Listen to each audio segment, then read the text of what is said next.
There was this case in this hospital's intensive care ward where patients always died in the same bed on Friday morning around 9 a.m. regardless of their age, gender, medical history or medical condition. See, whoever is on the same particular bed Friday morning, 9 o'clock,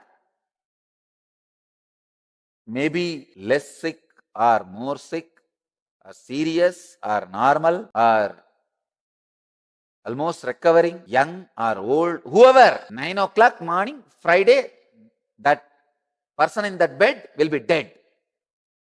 This puzzled the doctors, and some even thought that it had to do with the supernatural. Why did death occur at the same bed, around the same time, every Friday? So the doctors decided to go down to that particular ward to investigate the cause of the deaths. Next Friday morning, everyone at the hospital ward nervously waited for the terrible phenomenon to occur again. The new patient, unknowing the phenomenon, laid on the bed. Some doctors held wooden crosses, some prayer books, some trishuls, some other holy objects to ward off evil, and they were all waiting. 8 a.m.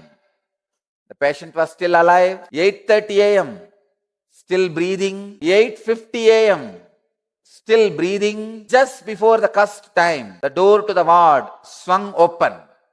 Then at exact 9 a.m., the part-time Friday cleaner comes in and unplugs the life support system so that she can use the vacuum cleaner.